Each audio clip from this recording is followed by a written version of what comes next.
Make some noise for...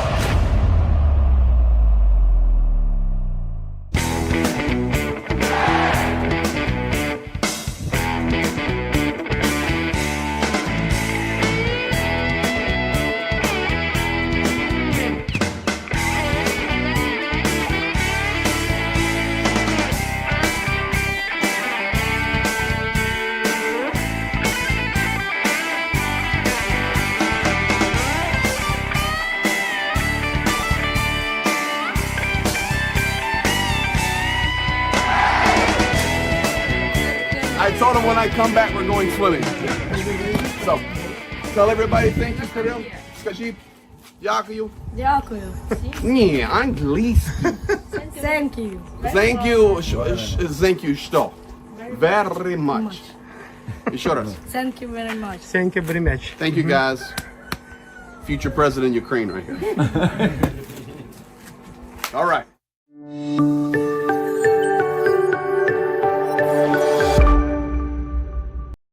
Greetings, everyone, and welcome. And yes, I still have the same stinking sweatshirt on. And yes, by now it is stinking. But hey, Ukraine is in the house, wearing it for the last day. If you saw the 3 o'clock video, you know that after this live stream, this hoodie will be going to the wash. We're going to talk just a little bit about accomplishing the goal, blowing beyond the goal, and what happens next from that in our NAFO project for the drones with Professor Gertis. It was a great project, and we want to say thank you. Thank you for being here. I just want to jump in. Guys, I have so much information tonight. We're going to have probably a little longer stream, and I've got something so special for you guys. You need to start sharing this on every platform you can, and I appreciate you for doing that and helping us grow and get the message out. But tonight I've got something special, and I'll announce it when I do the patch for the day. I can't even believe it. So going to be good. It's just a good day all around. So let me just do this. Pietro, welcome to you. I'll need coffee. Marino, keeper of the list. Chris Connie, Steve Walters, Matt Leach Music. Dunk on you 23. I'll get back to you in a minute. Thank you for all that you do, brother. Liam Wakefield, James Cowley, BB is in the house. Blonde Bombsheller. Yana from Project Konstantin is in the house saying hello to everyone. I believe Galena will be here as well. The Project Konstantin ladies. Danny Carver, Liam Wakefield, I got you. Let me see who else I can get here just to say hello. Andrew Knight, welcome to you. LJ Boone, welcome to you. Tony Lee Blair. Let's see. John Beck, welcome to you. Nils Item. FM, welcome to you. Galina Toshka Ode. Hello, dear friends. This is Galina from Project Konstantin, and they're in here all the time. We're partners. We work together. I will be there in Ukraine seeing Galina and Yana coming up soon. I leave next week. I fly out on New Year's Day for Ukraine. Petra Olsen, hello from Sweden. There is the wonderful Petra. All of you guys, let me get back to my main page here. Just thank you. Mark Biskew, welcome to you, my dear friend there. And Elena up there in Canada. Michael, I could use some good news. Hope it is great news. Brother, I've got some good news coming from you. I've got some crazy stuff coming out of Putin's mouth today. It's hilarious. I'm going to play it and translate it for you. $10 from Matt Leach Music for your laundry. Thank you for that. Camila Matson, 27 Swedish krones. Would love to Ukraine. Thank you for all of that. David Wells, happy Boxing Day from Idaho. Martin Talmeyer, good evening from Austria. Well, go ahead from Sweden. Slava Ukraini. Guys, we thank you. Rona, I would agree with that. We do need to see some progress from the Ukrainian army, and we will. And I'll tell you what, guys, breaking news right now inside Ukraine all coming out is how Donald Trump is pressuring EU nations to increase support for Ukraine. I have no comments on that, no statements on that. That news is just coming out. We'll see what unfolds from that. You know, what is the play? What is the reason? What is the talk about it? Regardless, hey, we stand, we fight, we do what we can do. We can't control politics. We can vote, we can write letters, we can call, we can do all of those things, but we can only do what we can do. Dunk on you 23, thank you for the $20 super chat. Slava Ukraini, he says, great work on the fundraiser, sir, and Hope Train, Professor Gertis, communities, all others who participated. Thank you. If you're here today and you don't know what the Hope Train is, that's the name of our community. And if you join our membership in our community, and they're always giving memberships away, and so grateful to all of you that give memberships away, and it makes people feel a part of it. You know, we're conductors and engineers and passengers and all of that stuff. Dunk on you gifting 10 memberships. Johnny Nedregard out there in the Norwegian islands. Hello, community. Slav Ukraini. Petra Olsen with the Swedish non-smoking initiative. Petra, thank you with love to Ukraine today. Matt Leach Music and Camila, I got you guys as well. Appreciate all of you. Guys, I'm so excited about this stream, and especially coming up in 15 or 20 minutes. I want to make sure we get more people in here, because tonight you're going to see something that is in regard to this.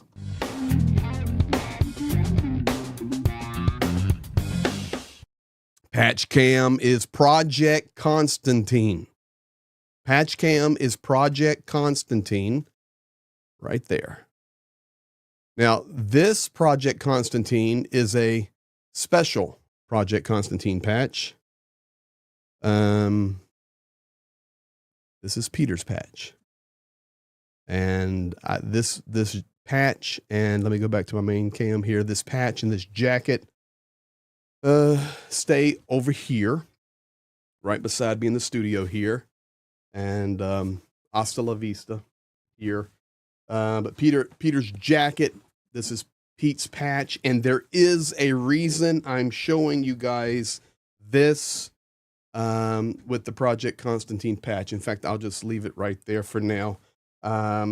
Something special is coming your guys' way, and that's why I had to say, you know, wow, good news. Number one, in regard to the drones swarm that we are sending to the 54th, but additionally also in regard to something that unfolded this afternoon that I knew it was going to happen. I didn't expect it this afternoon. So just a lot of good stuff. We're going to be looking at some maps. We're going to be listening to some different world leaders and clowns. Bexel, East Sussex, Hadrian Lear, welcome to you. Thank you. Matt Leach Music, gifting 5 memberships. Thank you for that, Matt Leach Music. Appreciated so much. So guys, let's jump right in. Thank you. As you know, let's do this. Professor Gertis and I just dropped 3 o'clock videos. But basically here it is again. 54th Mechanized Brigade will receive a lot of drones. And I have a little bit more information. If you want to see that standalone video when the live is over, you can go back and catch mine or catch Prof's. We had set a goal for $30,500 on just Saturday evening at 6 p.m. Eastern. Ladies and gentlemen, it is only Thursday, Saturday, so Sunday, Monday, Tuesday, Wednesday, Thursday. But we closed the campaign Christmas night at midnight. So 4 days. To be honest, and we've shared this, and I won't spend too much time on it. We have a standalone video, but our goal was to raise $30,500 by January the 1st, because that's when I leave for Ukraine. Get over there through the NAFO partnership. People could get some patches, and I will, if I'm able, I will get to the NAFO meeting there in end of January in Kyiv. But the way the drones go, they go differently. It's not like a vehicle, because to be honest, we raise so much money, they're having to deal with the manufacturer on adjusting everything. Just blew it out of the water, and that's just awesome. So I'm actually going to the 54th, and we've already got it set up with the drone guys, and Zhenya and I will be going directly to them. We will do videos, so make sure if you're here, just stumbling by right now, and you've just getting connected with us, make sure you hit the like button and actually the subscribe button with the notification bell on, because you're going to see stuff January and February from directly inside Ukraine. One of them will be the delivery of these. So guys, over 4 days, 1,225 donations, and instead of 30,500, We raised $141,471.30.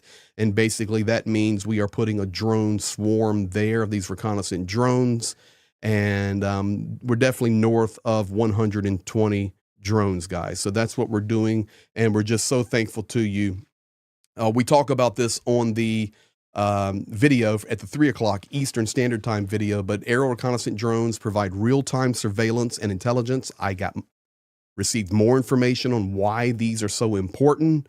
5 main reasons: their eyes in the sky, nonstop visual inspections of areas to identify enemy troops, weapons, and infrastructure. And this is what is so cool. Underlined here, nonstop. So wherever you're watching today, it would be like a church service. Okay, everybody repeat after me, nonstop. Good, I heard all of you, nonstop. Because of the generosity of you guys, the 54th will be able to run these drones nonstop. They will be able to be charging, recharging, prepping, moving around. It's going to be nonstop. We're saving lives. So nonstop visual. It's not like we only did 27 drones and they'll still have their processing, charging, and all that. Guys, we're talking a swarm. This is incredible. These drones also, with these high-tech cameras, do artillery correction from long distances. Zhenya was sharing with you guys a couple of days ago. These things can reach out and look at you at 10 to 15 kilometers clearly. Damage assessment, continual inspection of infrastructure in civilian areas. These drones, reconnaissance drones, not only help, of course, with the soldier activity, but also with rescuing civilians, people that are trapped, people that are caught, inspecting positions, inspecting damage.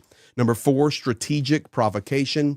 These drones are also used because they can be used a little bit safer because of the upgraded optics on them to provoke the enemy, of course, and that is to destroy the enemy. And then finally, these are so key in evacuations of the 200 and 300, respectfully stating there, this is the code sign of those that are lost, that have fallen on the battlefield as heroes, are 200s, and those that are wounded are 300 specifically. So guys, this is what you have done. And for all of you today, you get this. Slava Ukraini! And for all of you today, you get this. Don't give up, keep on fighting.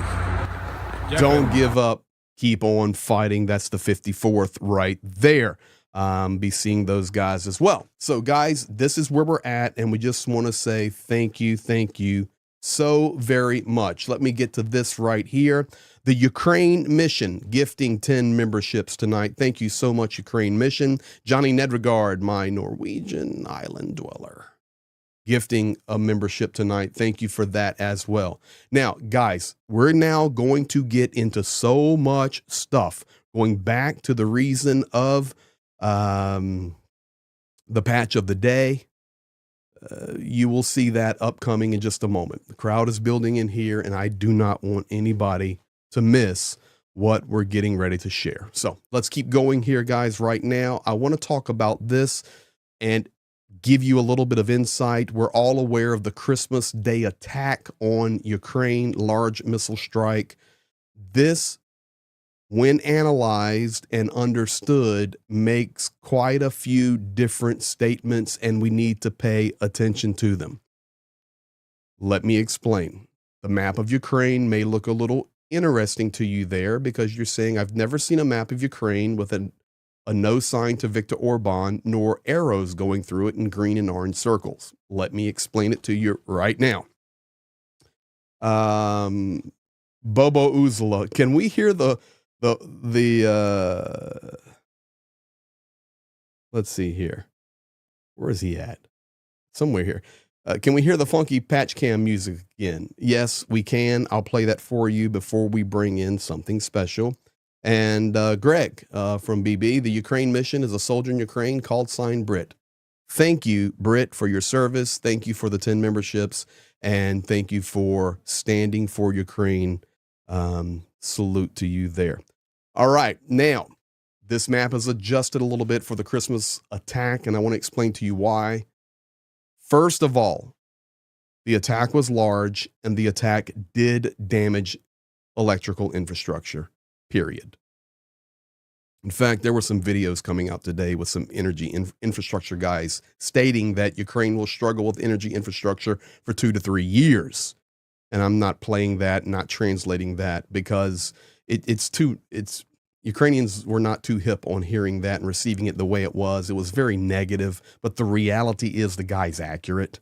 The infrastructure is damaged, not to the point where, people are not going to be able to have power, but we're going to struggle if the war stopped right this second, 2 to 3 years to get Ukraine back to normal with the rebuilding of the infrastructure necessary. And remember, a lot of that is substations, power lines, all of these things. And then, of course, you can deal with nuclear plants, some that are down, some that are stolen.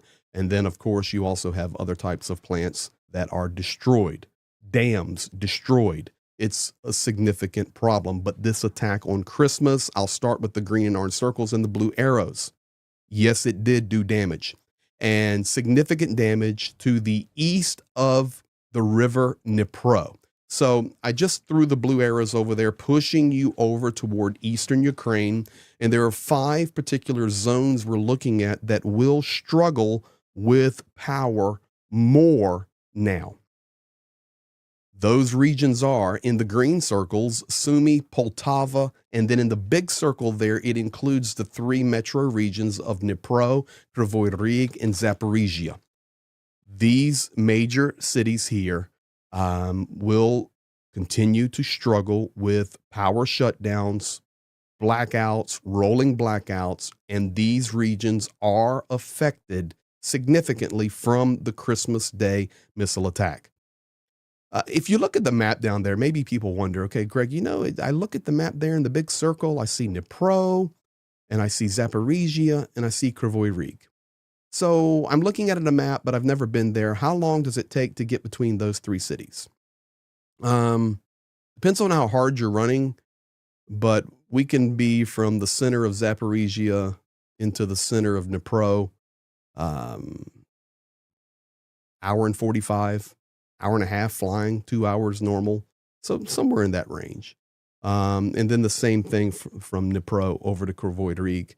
It's kind of like a little triangle of 3 big metro areas. Kryvyi Rih being one of the longest cities in the world, really wrapped around on a horn. That's what it stands for. That's what it's called. And that is also the home city of President Vladimir Zelensky.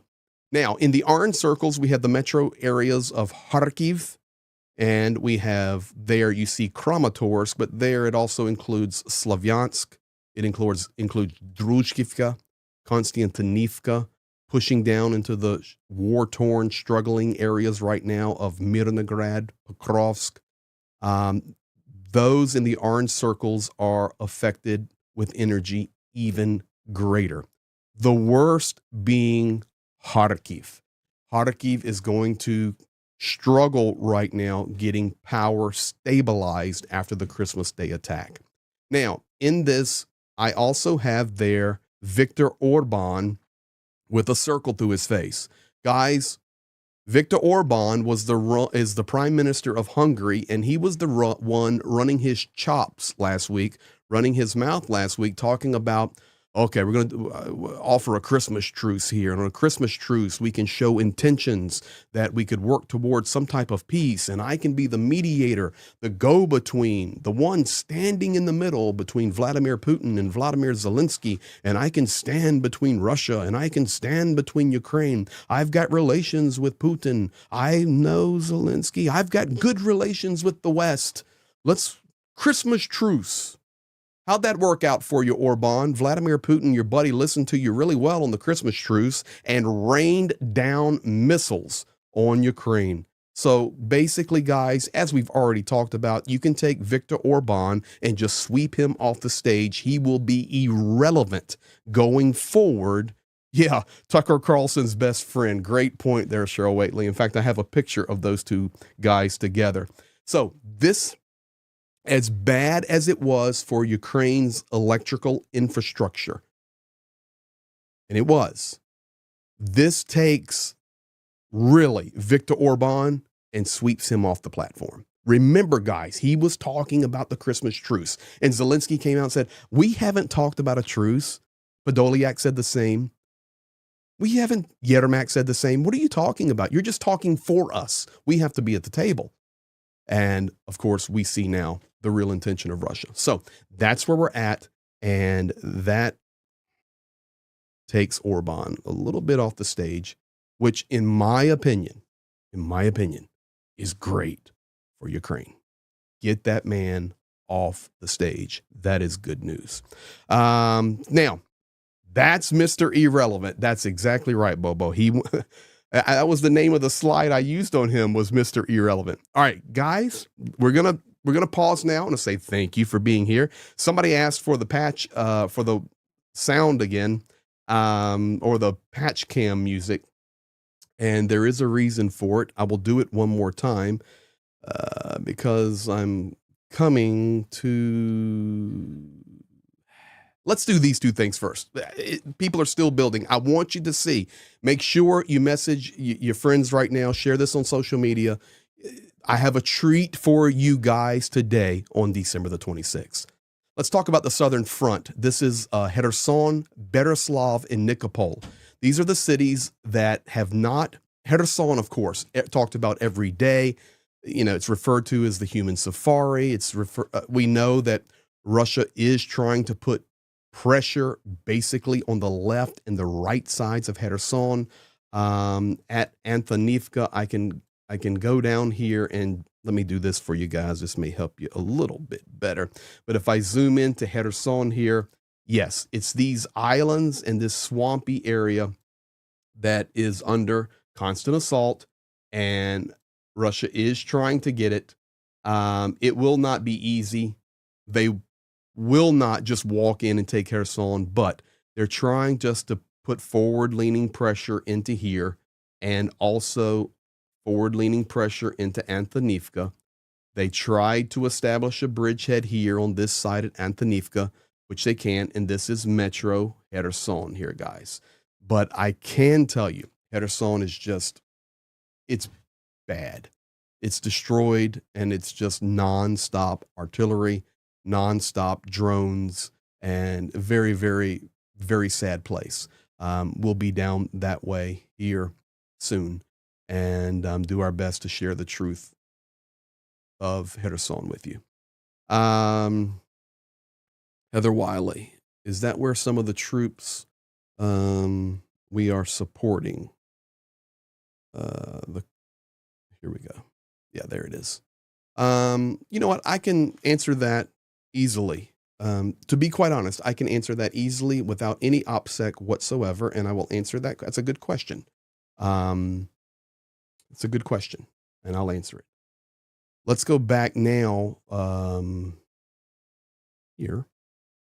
Two other cities that we talked about a lot earlier in the war, but not so much now, is Berislav and Nikopol. In Berislav and Nikopol, they are installing new concrete bunkers. Basically, what they do is they drop these on street corners throughout the cities. I've been there many times. Berislav's just a small river town. In fact, I'll show it to you here. Let me go back to this map, and let me do it this way. Here's Kherson. You come up the river like this, and this is the city of Berislav. Driving time pre-war, Kherson to Berislav, an hour. It's not far. And then from Berislav, you go right up the river to Nikopol. And Berislav and Nikopol right now are under a lot more pressure. And I know it's hard to believe this because we used to talk about Nikopol and Berislav every day. But the fact is, Russia is it's like picking a scab. I don't know how better to say it, but they're just aggravating Ukraine down here. It's not like they're going to cross the river and invade Kherson or Berislav or Nikopol, but it's just nonstop shelling, drones, MLRS, and it's just tough on the Southern Front. And the Southern Front, guys, it's just active in that way. You can see there the nuclear symbol. That is actually where Zaporizhia nuclear power plant is. I want to show you one more map, and then we're going to get to the special thing. We got lots of special things, but then we're going to get to something very special. Pokrovsk. This is the Battle of Pokrovsk. I know you're looking at that map, and I worked on drawing that up for you just a couple of hours ago. And the bottom line is Pokrovsk going to get more difficult. Pokrovsk is going to become a larger battle as we go forward. As you guys know, we're always watching the paved highways. So in this particular map, let me explain it to you. The first thing we're going to do is look at the outlines in blue. The outline in blue on the left is the city of Pokrovsk, and the outline on the right in blue is the city of Mirnograd. These are basically connected cities. You go through Rivne and right into it, but you never leave. You just don't know. You're in Pokrovsk and you're in Mirnograd. You see the signs and all that, but you're just basically city to city. North to south, 20, 25 minutes to drive from north to south through Pokrovsk.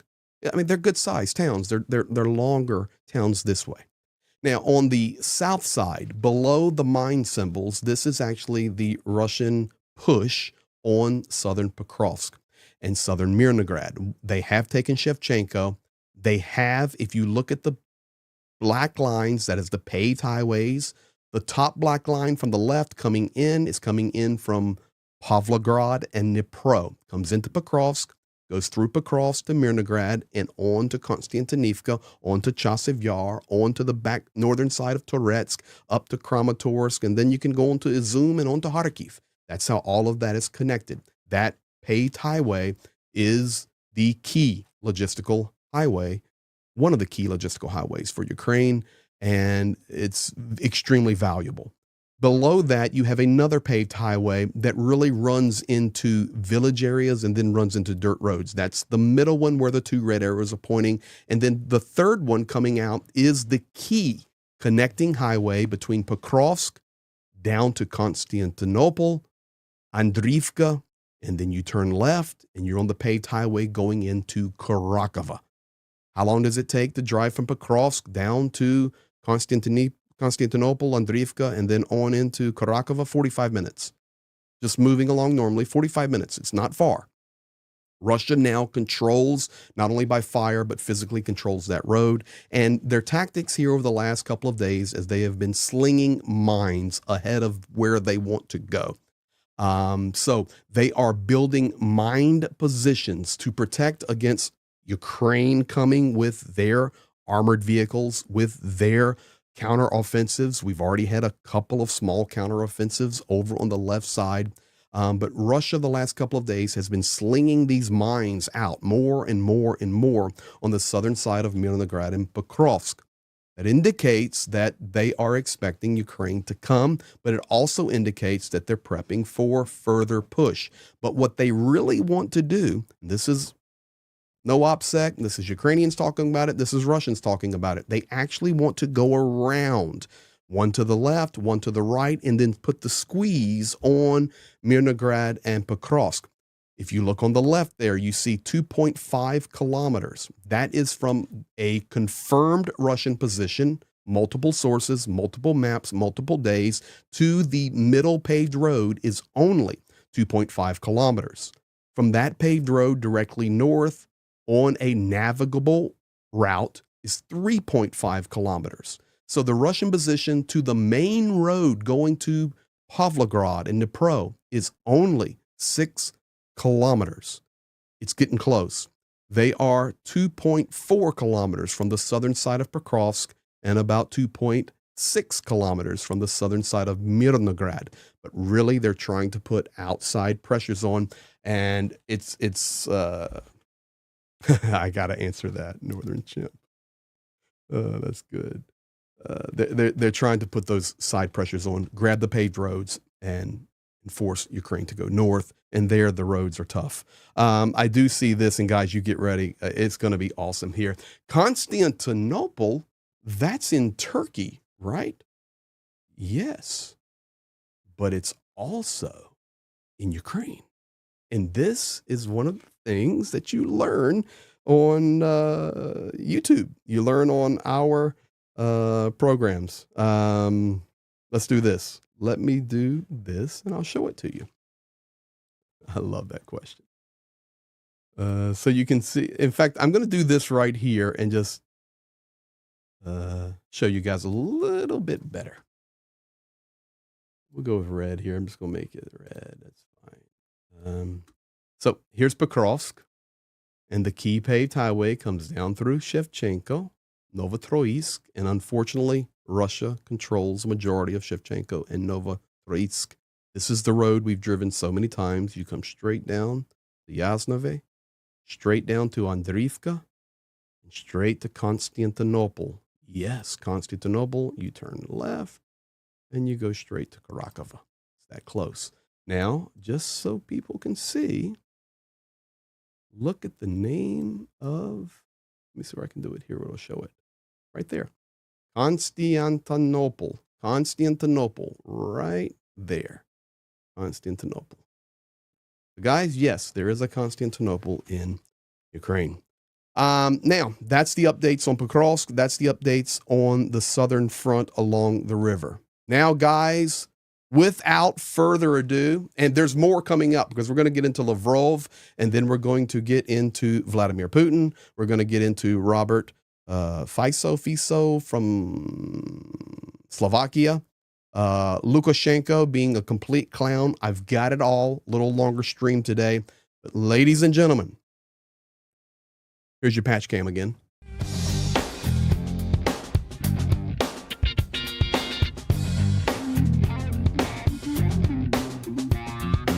And as you can see, the patch cam today being Project Konstantin, and this is Peter Fouche's personal patch off his battle jacket that his mama gave me. And it's a treasure. It stays right beside me. But, ladies and gentlemen, I received a phone call today. From Ma Rose. And Ma Rose is in South Africa right now. And she said in her South African accent, oh, Greg, I just want to tell the world thank you. I want to tell the world thank you for Christmas. So I said, Ma Rose, I will play it right now. I just recorded this, guys. It would have been too late for her to be up. She was tired. But she says, I have to do it right now. So, guys, you're going to see Ma Rose. Before we jump into that, Cats, crew member, God bless Ukraine. Cats, gifting a membership. Thank you for that. Jay, $20 super chat. Hey, Greg and everyone, thanks for your help to Ukraine. You are very, very welcome. And we continue on. So, ladies and gentlemen, if you are new here and you say, okay, who is this lady? This is Peter Fouche's mother, Ma Rose. And hey, here it is. Without further ado, guys, Ma Rose wants to talk to you. Greetings, everybody, and welcome to something special today. I have Ma Rose, Peter Fouche's mom. I've got Kim, and guys, this is something Ma Rose has been wanting to do a long time. We were able to donate the $10,000 to the Fouche family. And Ma Rose, welcome. Hello, Greg, and thank you so much for bringing about this, what I've been wanting to do for quite a while. And to say thank you now, more especially to say thank you to the people around the world who've, Loved Peter. Loved Peter. And, oh, Lord help me. Loved what he did. Loved what he did. And from the bottom of his heart, he did that. And now you folks everybody has donated money to help us through, and I'm very grateful. Thank you so much. But what I've been doing, ever since Peter's passed on, I say morning, noon and night, I've said very special prayers for everybody who's helped Peter, and very special for that tremendous funeral that took place. But, oh Lord, help me just to talk. You're doing a wonderful job. I've never been a very good talker, so I'm battling. You wanted to put this message out for Christmas. I wanted it to put, but they didn't have the means to put it together then. I didn't have the means. So here we are again, and just to say thank you, thank you, thank you. And I do want to say God be with you all. And, oh Lord. Well, Ma And Rose, he will always be remembered. we are sending this out on December the 26th. I will play this. I will also send it to all the YouTube partners who partnered and worked with Pete, and they will share it, and your message will go around the world saying thank you. Thank you, Greg. Thank you, Greg. I wish it could. Oh, thank you all. I love you so, and will always, always be grateful. And to say my prayers will stay with you always, always. Well, Ma Rose, Thank you. I will. God be with you all. I will always remember. Thank you. You were there on the front with Peter. You were so heroic and caring, not only for your son, but for the people of Ukraine. And then when Peter passed in that heroic way, you and your family was so kind and so generous and so loving. And whether it's Peter or it's you, Ma Rose, or your other children, Peter's child, the example of love that you and your family has shown the world through the work in Ukraine has been monumental. And we say thank you to you for what you have done. Thank you. And Greg, can I say this just still? There are a number of people that said to me, was I mad to go there to the war? I said, I didn't go to the war. I went to see my son, Peter. And I'm so grateful I was given the opportunity by the good Lord to have been there with him for quite some time. Yes, you were. And Ukraine is grateful, and the people of the world are grateful. And you get it, Ma Rose. You get it. That importance of the relationship. It's not about that war line. It's about relationships and standing for what is right. And you were going to your son. It's one of the greatest examples of sacrificial living I've ever seen. I won't give your age, although I know it, but you're in the 80s and you travel. You can say it. It's just only 88. I know you're 88. Okay, 88, going on 48, I looking made it in beautiful. August. I know. But we're so proud of you and how you raised Peter and what he stood for, but at the same time, what you stood for. And I want to encourage you right now. We are still standing for everything that Peter fought for. Encourage you right now. We're encouraging you. We're standing for everything. I leave again for Ukraine next week. I will be going right to Peter's unit, and we will be helping them and standing with them and fighting for them. And thank you. And a special thank you too to the family that put me up while I was there. Wonderful people, And yes. I keep forgetting the names. Sure. It's okay. And a special thank you to all the dogs in South Africa who have joined this video call. Ma Rose, I remember, and I'm going to step off the camera one time, just for a second. I'm going to step off the camera. I'm going to grab something. Okay? Hang on.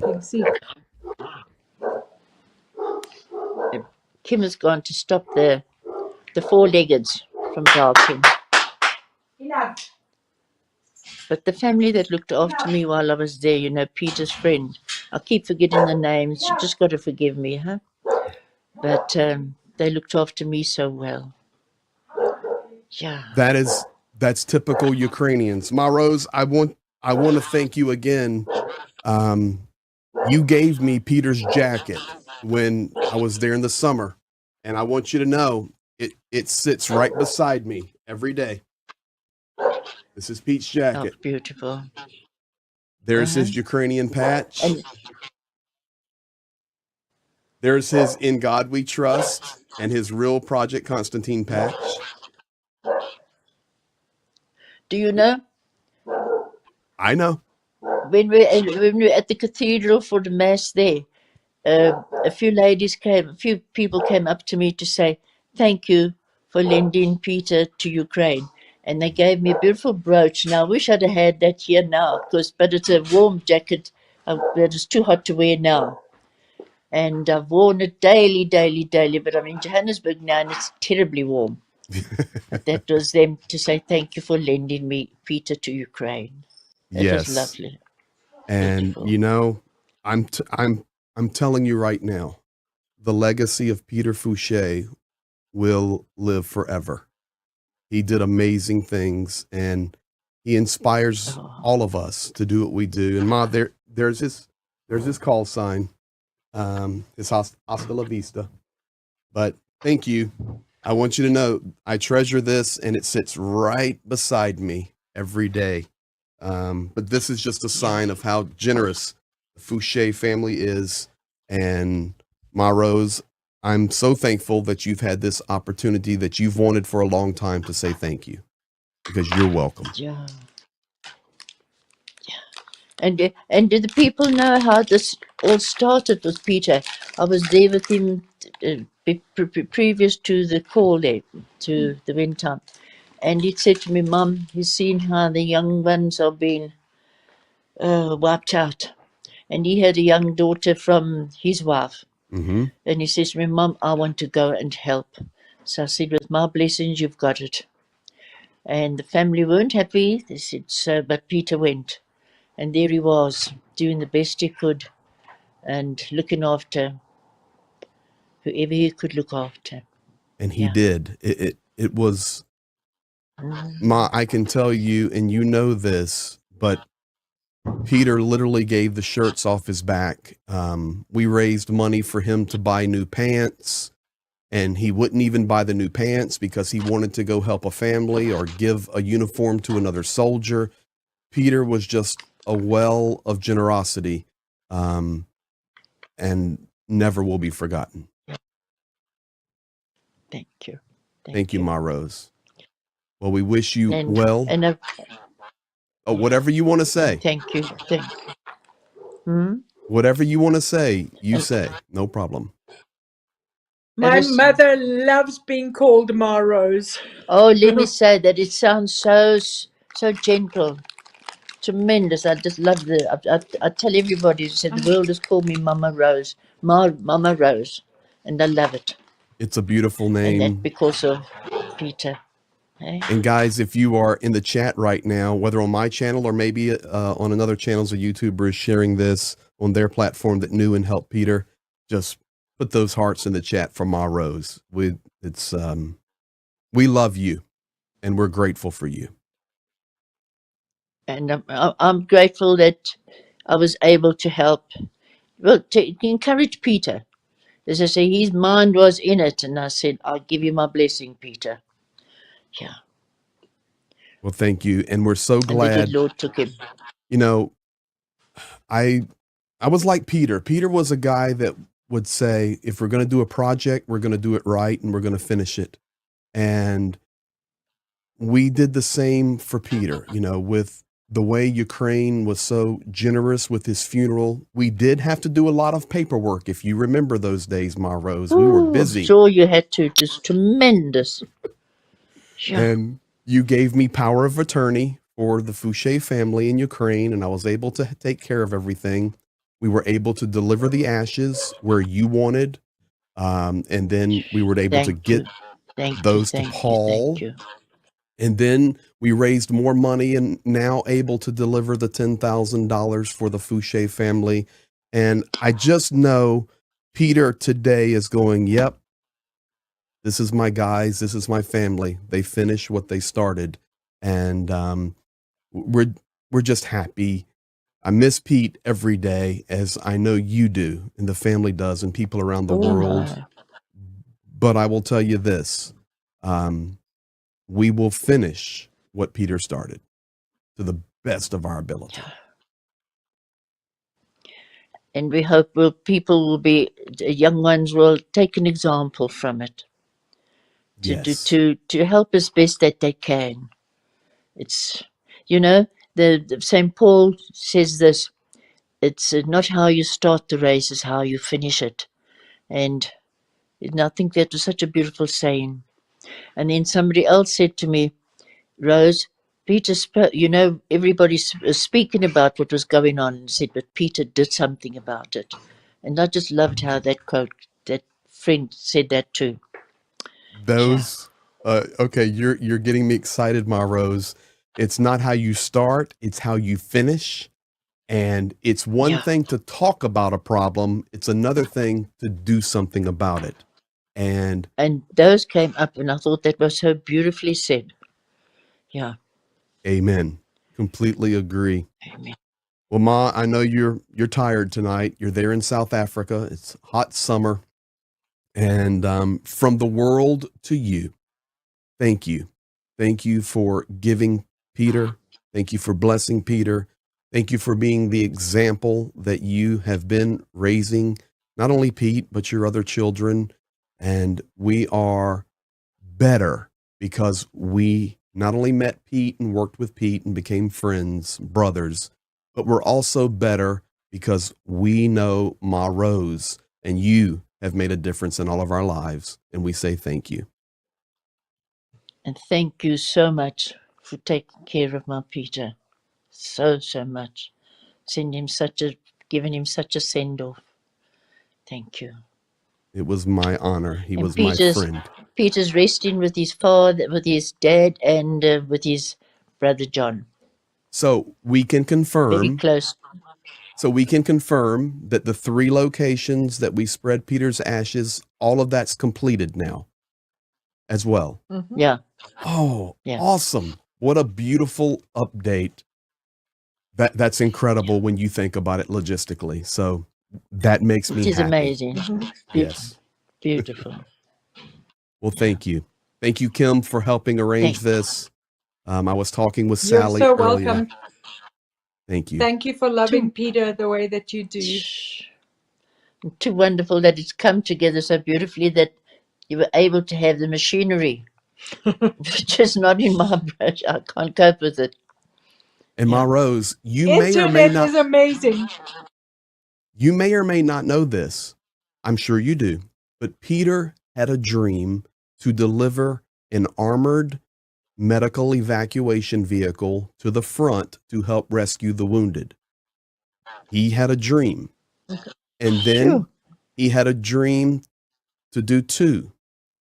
Well, I want you to know that we, in honor of Pete, and his name and picture are on the vehicles. They're running the front lines, rescuing wounded soldiers right now. And because of Pete's dream, we didn't do 1, we did 4.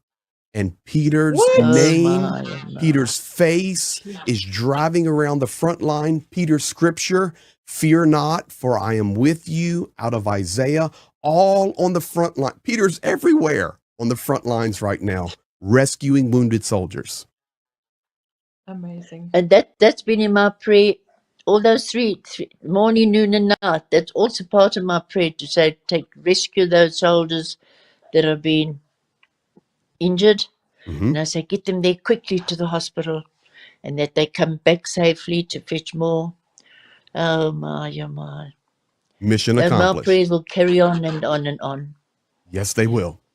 Well, Ma Rose, thank you. I think here in a couple of months, we'll just have you back and have a talk and let you encourage people when it's not so late at night for you.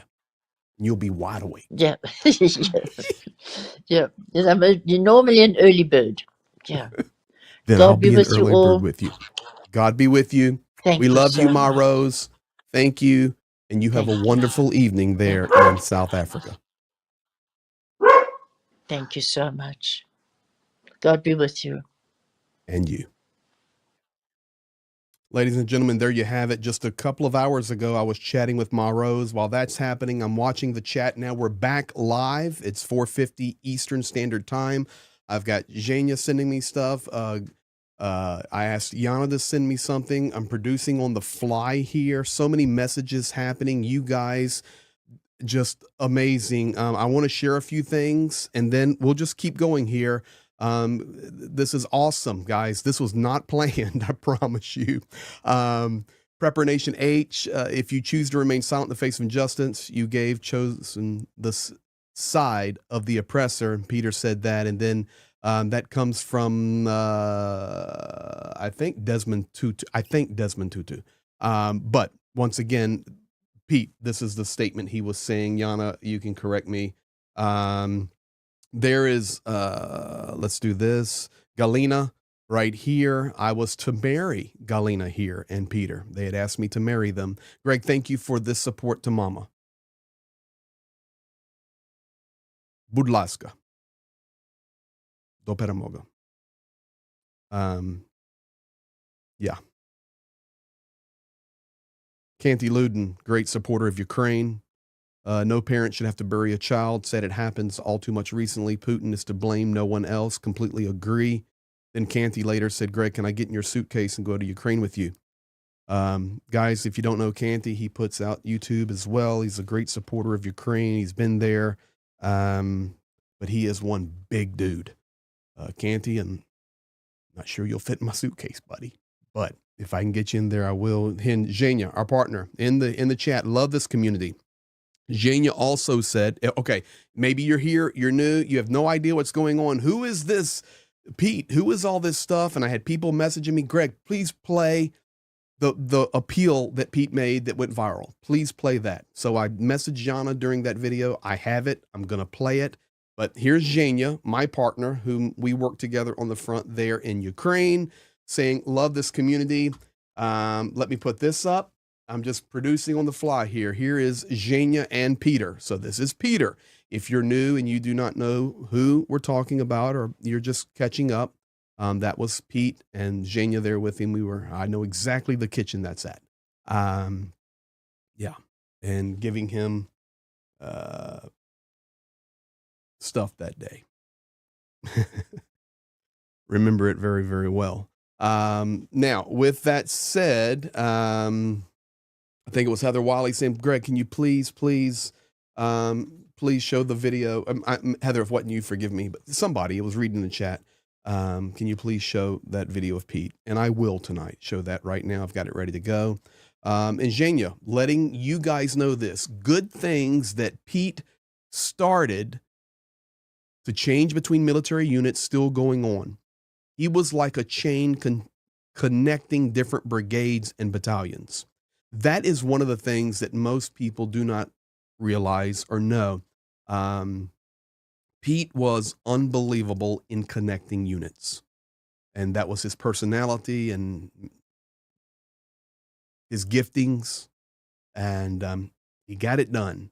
And that is still reciprocating in the Ukrainian army. We could easily say that Peter Fouche changed this war.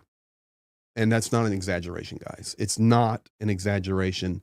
And a lot of the things that he did still going on. Let's do this. And this is in all respect. In all respect. This is, and if you're new, you don't know or what we're talking about, this is the original Pete call. I'm ashamed to be a Westerner. I'm ashamed to be a Westerner. I'm talking to planet Earth today. I'm talking to Western governments today. On behalf of my Commander-in-Chief, President Volodymyr Zelensky of the sovereign, peaceful nation of Ukraine, I'm absolutely ashamed to be a Westerner today. What in God's name do you think you people are doing, drip feeding and delaying this desperately needed ammunition for Ukraine? What are you trying to achieve? Do you not know that God sees everything that you are doing? Do you think there are 77 virgins in paradise waiting for you? There ain't, mate. There ain't. There is no paradise like that. Tens and tens and tens of thousands of civilians have been butchered and are being butchered in this genocide, and yet you people just dilly and dally and pussyfoot around. God help me, I'm ashamed to be a Westerner. I'll stop calling myself South African because that shitty government aligned themselves with Putin. Everybody in this country asks me, where am I from? And I say, I'm British. I'm talking to all Western governments today. I'm a medic in Ukraine, and we are shitting ourselves over here. The fucking front line is crumbling left, right, and centre. How dare you dilly and dally like this? Imagine these were your children being butchered out here. Put yourself in Ukrainian shoes for once. Get your act together, man. Your policies and your bullshit. Fucking support this country. We are being terminated, exterminated. I'm ashamed to be a Westerner. There he is, Peter, my friend, your friend. And telling you, as Jania was saying, and as you guys, I'm watching the chat, he changed this war. I'm telling you, he changed this war. He changed for the better, Ukrainian army. And what else can you say? What else can you say? I will tell you this, Ma Rose called me back. Actually, she sent me a message, and she says, Greg, I forgot to say something. I forgot to say something, Greg.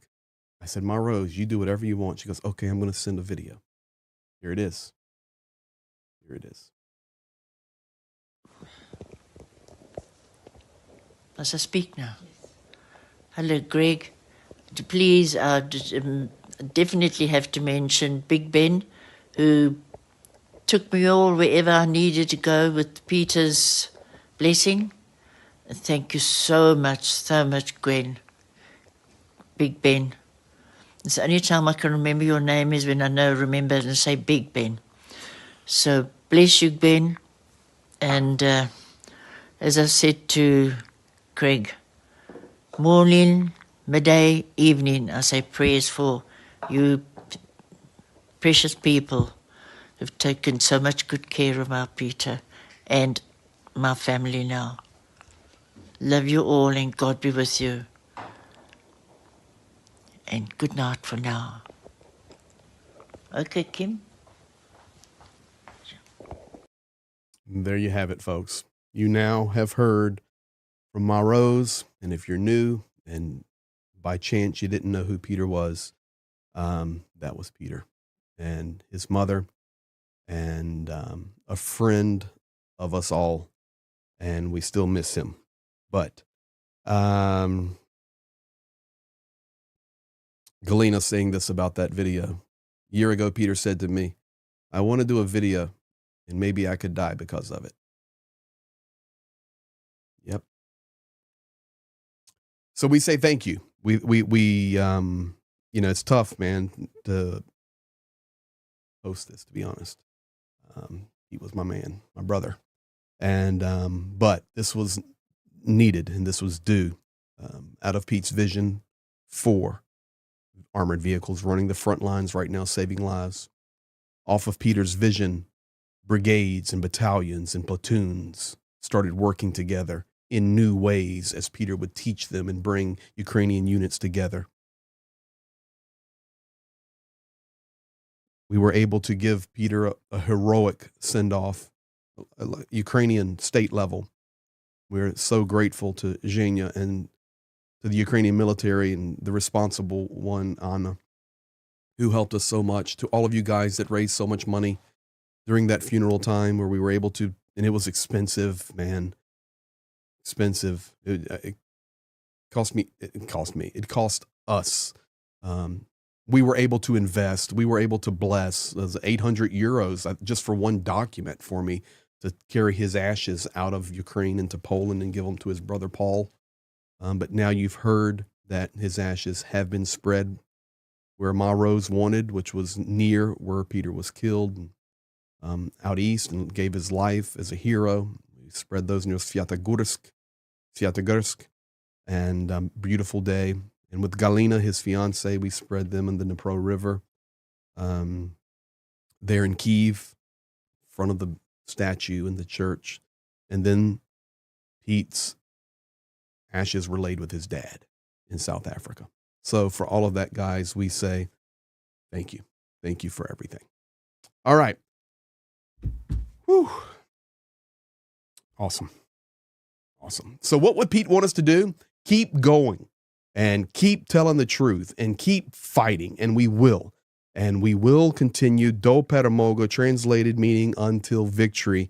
Thank you, Peter Michael Fouche, and thank you, Ma Rose. A couple of things I want to share with you. Really interesting day today. Lavrov running his chops, saying the same things, but I want you to be aware of them. And Vladimir Putin running his chops. He was at a council meeting today. I'll share that with you over the next few minutes and get you completely updated on the news. And you need to hear this. I could wait and hold this on another video or do it tomorrow, but you need to hear this. This is Lavrov today, and I will summarize, then I'll play the video. But Lavrov saying, without Kyiv's participation, France is at work. Okay. Lavrov talking like, okay, Russia and France, we're talking, we're communicating back and forth, and Kyiv's not participating, but we're working on something. Okay. Baloney. The Russian Federation is ready for negotiations, but only if they address the root causes of the conflict, repeating the same story over and over and over. And what is it? Well, no ceasefire, because that would be a road to nowhere. A road to nowhere. Reliable agreements are needed. We need to hold elections in Ukraine so that there is a legitimate president. For now, only the Verkhovna Rada has legitimacy. So this is, we've been hearing over the last couple of weeks, a new talking point coming out of the Kremlin more and more and more, that we can't negotiate with Vladimir Zelensky. He is an illegitimate elected president during this wartime. It's over and over. We've heard it from Putin, and now we're starting to hear it from Lavrov. Lavrov also said if we have a truce, that will just allow Kyiv to accumulate forces so that it can try again to inflict a strategic defeat on Russia, following the instructions of its masters. Who is he referring to? The United States and European nations, NATO. He said the ceasefire will not suit us. A ceasefire is a road to nowhere. We need credible, legally binding agreements that aim to address the main causes of the conflict. Northern Chimp, that's exactly right. A road to nowhere. At least there's some agreement. That's correct. A road to nowhere. Petra saying Russia is totally crazy. Oh, listen, Petra, and everybody watching now, I'm going to show you crazy tonight. This is like epic stream. Epic stream. The honoring and the tribute of Pete and the gratefulness of Ma Rose, and some of this insane stuff I'm going to show you that come out today is can't be explained. It just has to be experienced. That's just where we're at on that. Lavrov saying Trump's return to the White House does not at all mean an automatic start of negotiations between Russia and the U.S. I agree with that completely. 100%. I do agree with that. We have never made statements that with the arrival of the Trump administration, there will necessarily be a negotiation process on the global security on Ukraine. Completely agree with that. Now, what did Lavrov say? Take a look at this. We can't be satisfied with idle talk. So far, all we've heard is talk about the need to come up with some kind of truce. And it's not hidden that this ceasefire is necessary to buy time for the West to pump in more weapons to Ukraine so that they can put themselves in order and carry out more mobilizations and so on. A ceasefire is a road to nowhere. Putin said it. We need final legal agreements that will fix conditions for ensuring the security of the Russian Federation. And of course, the legitimate security interest of our neighbors, but in a context that will enshrine in all of this in an international legal way so that it is impossible to violate these terms.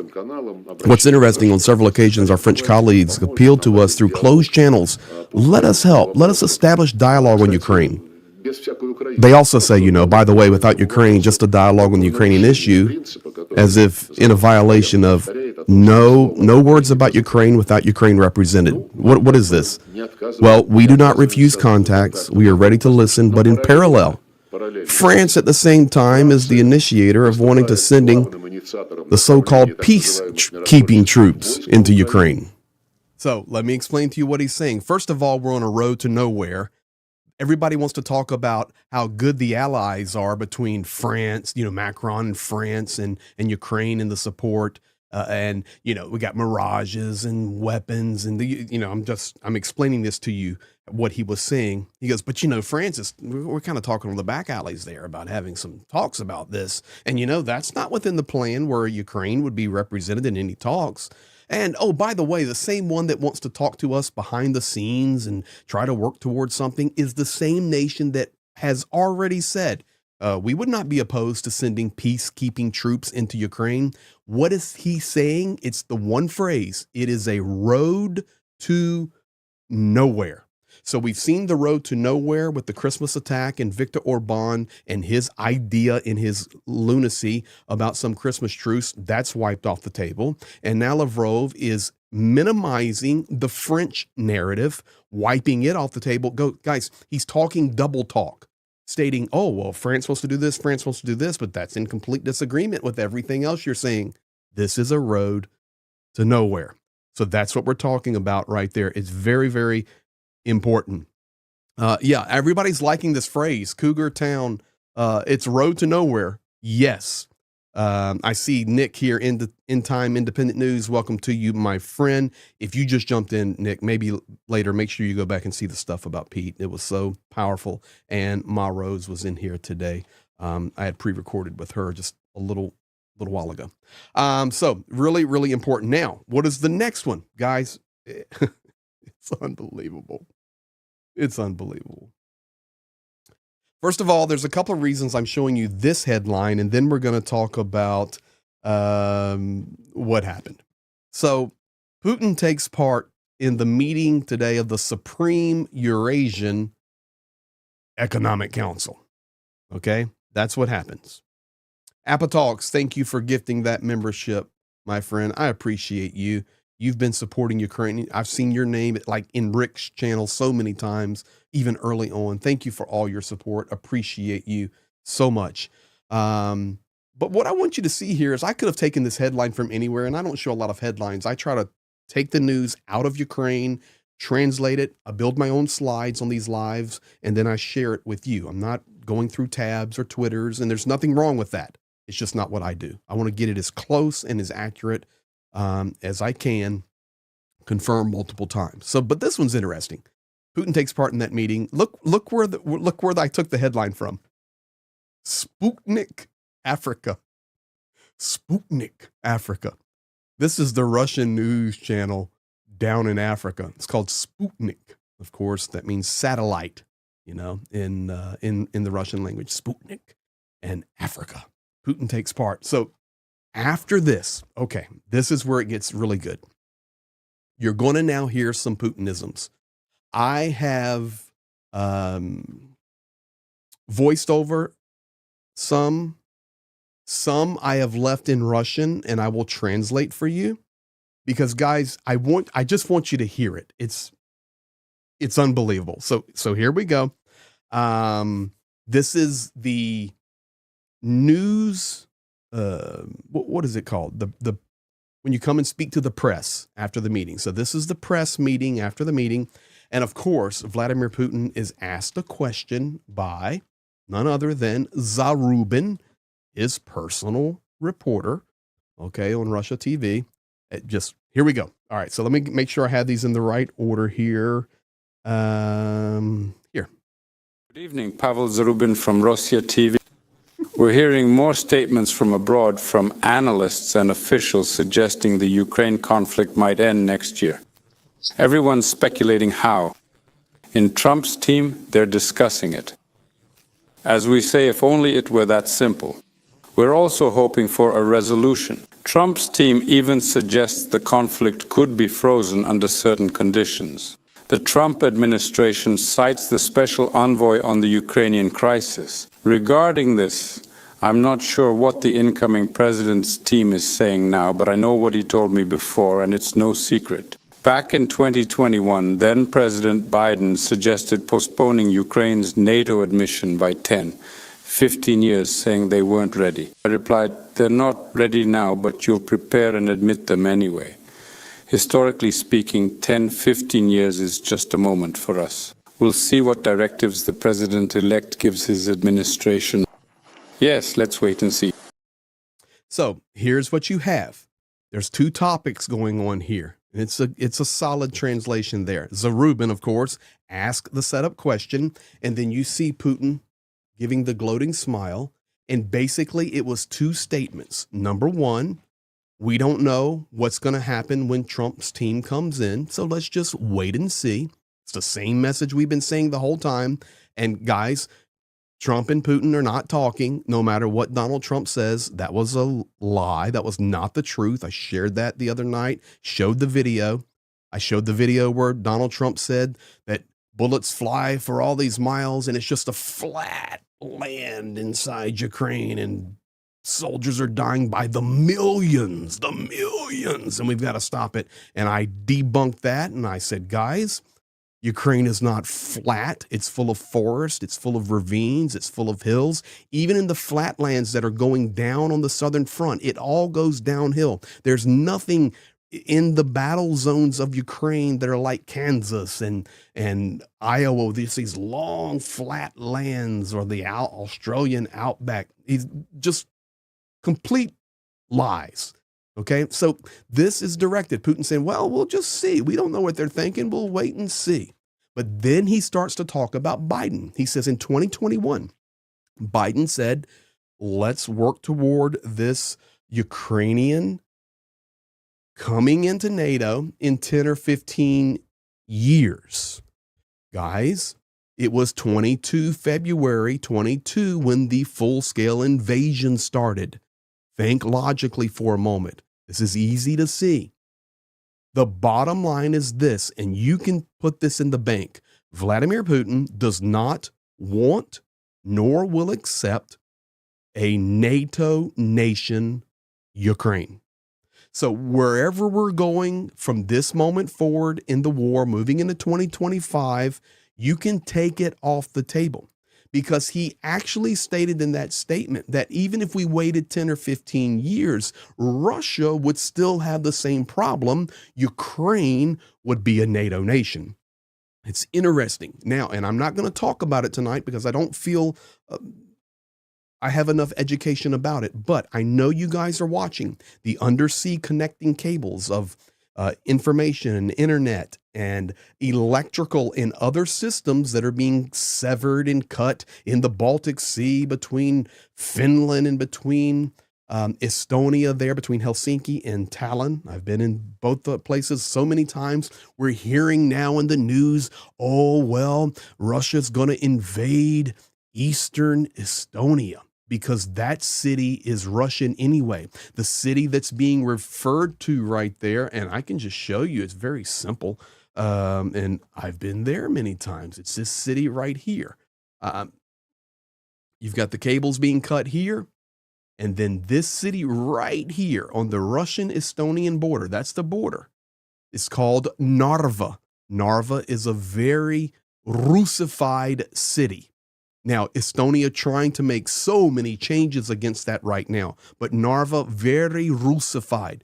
You know, Russian signs, Russian language, Russian everything there. They're fighting against it, but it's hard to fight against that so quickly. But you're talking about when you hear, oh, Russia's going to invade, this is their place anyway. They are referring to Narva, the city here. And guys, it's not far from St. Petersburg right here, and that's where the forum was today. We're talking about right there at Narva. So you have all of this stuff being talked about, and you've got Vova Putin up there saying, hey, regardless, NATO isn't happening, because now we have Finland, we have Estonia, Latvia, Lithuania, Poland. Oh, let's talk to Lukashenko about Oreshniks. Oh, Biden, we talked about that in 2021, maybe 10 years to prepare things. It wouldn't matter because still when we come to that point, Ukraine would be NATO. So guys, this is what we must be watching for, and this is what we must be looking for. All right, now, second video. Putin's talking about the medium range tactical big missiles. Okay. Does this sound like anybody that wants to talk about peace? Let's just rain missiles down on Christmas. And I remind you, on the Christmas attack, even Kellogg, the envoy from Donald Trump's team coming in, who was supposed to visit Ukraine in January, and some European nations, even put out a message. What on earth are you doing? I'm summarizing, raining missiles down on Christmas. Guys, this could turn out to be a net positive for Ukraine. This could turn out to be a net positive for Ukraine. It's why the title today, wow, good news, Ukraine live update. Let's talk about it. Not only did I knew I had Ma Rose and us honoring Peter and really finishing that project today with the family donation there.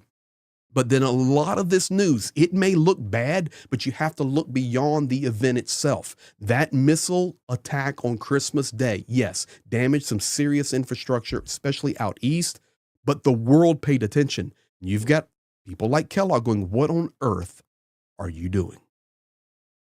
This could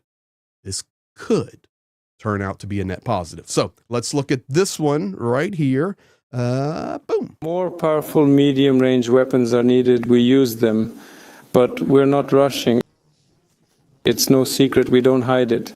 I've said before, we have a few of these Oreshnik systems. We have more than one, but we're not in a hurry to use them. These weapons are powerful and designed for specific tasks. We've started mass production. Okay, so I want you to pay attention to a few things here. Okay? He's talking about we need more medium range weapons like the Oreshnik. Okay? And then he talks about, well, we've got a few of these systems. Okay? And we do know they have launched one successfully in the Dnipro region, Pokrovsk Oblast. That's a fact. It wasn't low, it wasn't armed, but they launched it into a conflict zone. That's a fact. We've heard numbers that they may have up to 10. Nothing confirmed. It's not a facts-only video. Who knows? I'm sure they have another one. I'm sure. Okay? You wouldn't launch the only one you have. That's illogical. So maybe. But he says, okay, we're starting mass production. We need more of these types of weapons.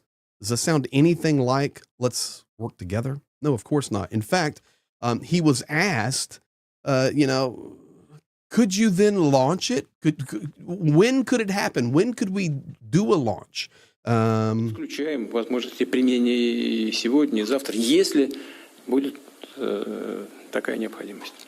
All right, so I'm just leaving that one Russian for you because all he said was this. Oh, yeah, it's possible we could launch one today, tomorrow, if the situation called for it. We could launch it. This is the conversations happening right today. Madness. I mean, yesterday, the great missile attack and on the Christmas missile attack that gathered the world's attention. And today, he's just gloating. And guys, you haven't seen anything yet. Just hang on. You haven't seen anything yet. Now, that was to a follow-up question. Are you guys ready for this one? Here you go. I don't expect anything special for myself. I consider myself predictable and balanced, acting according to plan. Yes, this plan covers all my actions, the government, our administration, and the central bank. We coordinate all our steps among ourselves and act in a stable and predictable manner. Okay, you know what? We're just going to play that one more time because I know right now all of you are trying to, trying to pick up your spilled coffee and you're like, holy moly, did he just say that he's stable and balanced? Did he just say he's predictable? I don't expect anything special for myself. I consider myself predictable and balanced, acting according to plan.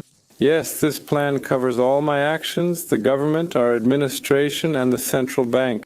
We coordinate all our steps among ourselves and act in a stable and predictable manner. Okay, so the stable and predictable is you are an evil dictator and you do whatever you want, and you have your fake meetings with your defense leaders and your banking leaders and your educational leaders. But when it comes down to it, the stability and balance is you can do whatever you want. But sir, you are delusional. Now, guys, one last one, and I didn't voice this one over. I want you to hear it. And I know unless you understand Russian, you're not going to get it. I will translate it for you. But he is asked a question. Okay. And the question is, do you think, and this is at the meeting today, do you think the war can stop in 2025? Okay. We've heard that question asked to Western leaders, to American leaders, to Ukrainian leaders. But this is the first time we've heard it asked to Russia's leader, Vladimir Putin. Okay, here it is. This is pretty good. Вы сами для себя во что верите? Верите, что в 25 году конфликт будет закончен, естественно, нашей победой? Я в Бога верю, а Бог с нами. Okay, I know anybody understanding Russian, you're just laughing in there. So here you go. I'm going to play the question and pause it. Here you go. Вы сами для себя во что верите? Верите, что в 25 году конфликт будет закончен, естественно? Okay, now listen. Now this is a personal question for you. Do you believe in the year 2025 that this conflict could be finished? And guys, my translation there, perfect. And I know if Russian speakers in here will say, Greg, you got that one perfect. Nick's in here. He knows Russian. Okay, personal question for you. Can the war end in the conflict, can the conflict end in 2025? Listen to what Putin says. Нашей победой. Я в Бога верю, а Бог с нами. Okay. One more time. Конфликт будет закончен, естественно, нашей победой. Я в Бога верю, а Бог с нами. Okay, he said the word Bog. When you hear Bog in Russian, that means God. He said, I believe in God, and God is with us. Quote, unquote. Do you believe personally that, that at the end of 2025, we could see the end of the conflict here? I believe in God, and God is with us. Well, ladies and gentlemen, I will tell you this. That's not the same God I believe in. And for those of you that are in here and you have a belief in God, that's not the same God you believe in either. And for those of you that believe other ways, however you believe, it's not how you believe either. That is pure evil there. I mean, just we believe in God. I believe in God, and God is with us. So, which God is he believing in? It's unbelievable, guys. Absolutely unbelievable. Now, you want one that'll make you laugh even more? Okay.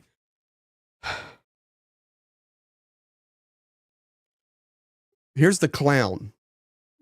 In Ukraine, he's referred to as the grandpa, Dedushka Lukashenko. Lukashenko. This is the grandpa. It is planned to deploy 12 Oreshnik complexes on the territory of Belarus. If the Russians want to deploy more, we will deploy more. Lukashenko. Okay?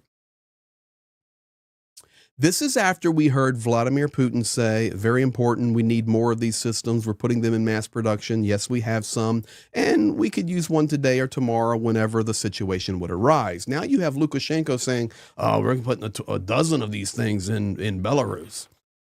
Okay, okay, Greg, show me the video. All right. Once again, I'm going to translate this for you. You just need to hear their tones and inflections, okay? It's so funny. So you have I'll set the stage. You have Lukashenko walking out of the meeting, and you have this reporter come up, and he asks about the Oreshniks, about missiles. Lukashenko turns and he answers, and then he looks over and he sees Putler walking. And he puts his attention on Putin, and he makes a comment with him, and they have a little joke. Okay, here you go. Много комплексов вообще орешников приедет в Беларусь? Вы сколько хотите? Let me turn the volume up. Десяток, а дальше посмотрим. Here you go. One more time. Here you go. А много комплексов вообще орешников приедет в Беларусь? Are many complexes of the Oreshnik coming to Belarus? Вы хотите? Думаю, что пока десяток, а дальше посмотрим. I think there'll be about 10, and beyond that, we'll just have to see. Если у россиян будет желание больше разместить, мы разместим их больше. He looks over, you see, and he's seeing Putin over his shoulder, and he goes, and if Putin, желание, the word desire, he goes, and if Putin desires to send more, of course, we'll be open for that. Я говорю, что пока 10 комплексов, а потом, если будет желание у Владимира Владимировича, и больше орешников. Он вас опять на С камеру. запасом. So now they're talking, 10, 12, more, however many are needed, and they get their little actions and their little joke in there. And look at Putin. С запасом. Yeah, it's possible. They did their smile and out they walk. Guys, this is the clown show that I see it there, Steve saying, 2 clowns. This is the clown show, guys, that was happening today. So now, one last thing, though, I think we should pay attention to. And I want to show you one map here, and we'll close out. Mr. Botox Putin, I did see that comment go by. It's so funny. It's true. I want to show you guys before we do this. Let's go here. Let me give you this image here. And right, I kind of want that picture right there. Let's do this. I'm just going to draw real quickly. Red's fine. We'll make it a little bigger. So, guys, here's the border of Russia. Okay, the real border. And then you have Belarus. And then here, I'm doing it on purpose, you have Slovakia bordering Ukraine. You have Hungary. Hungarian people help Ukraine. Hungarian leadership is pathetic. You have Kaliningrad. You have the Transnistria region. You have stolen, and I know this is Ukraine, but stolen Crimea loaded. Okay, guys, just take a look at this. Okay, and then you have here Ukraine.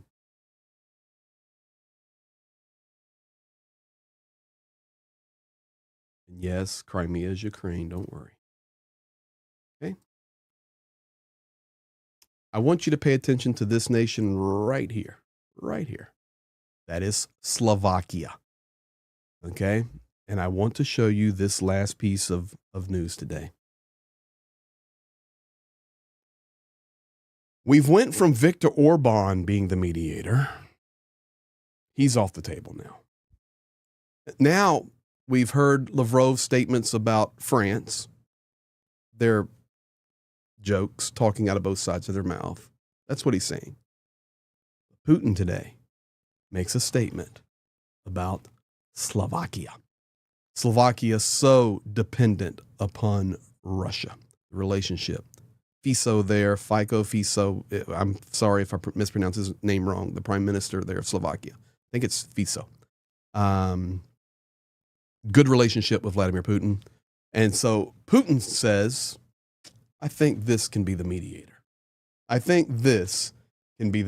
Check this out. Если до этого дойдет, почему нет?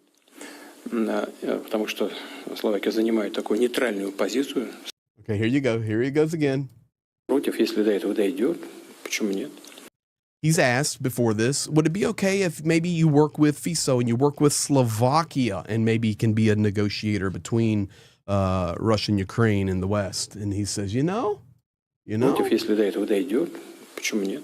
Well, maybe not. That's okay. Потому что Словакия занимает такую нейтральную позицию. Because Slovakia has a neutral position. С нашей точки зрения, эта позиция является нейтральной, и это приемлемый для нас вариант. They have a central position, understanding, and по поводу договоренности в сфере энергетики.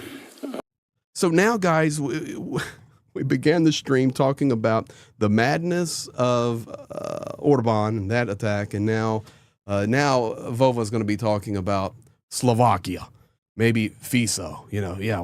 Slovakia's got a good neutral position. If you go back to the map here, Right here. Let's just look who's in the middle. I mean, come on. Guys, this is where we're at. I want to thank you all for being here. Let me make sure I'm not missing anything. I saw Viper UA in the chat. What's up, Viper? Glad to see you here in the chat. So many good people here in the chat. We appreciate each and every one of you. For those of you that were gifting memberships, doing things, super chats, all of that. So happy today in regard to seeing Ma Rose and Peter and all of those things. What we say to you guys is thank you. We appreciate all of you deeply. I think we've covered everything. There is one last thing I want to say, and that is thank you. Thank you to our moderators. Thank you for all the supporters. Thank you for subscribers, for liking, for sharing. If you're just jumping in here late, make sure you scrub back and you see Ma Rose, Peter Fouche's mom, talking to the world today. All of our team there. I can tell you I'll be heading out.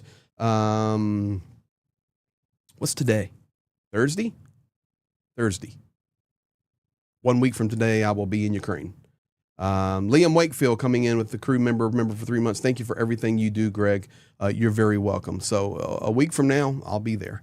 And appreciate all of you. We will be rolling nonstop once I get there. But I can tell you, streams will be on normal schedule until I leave for Ukraine. Live streams, facts only, video updates.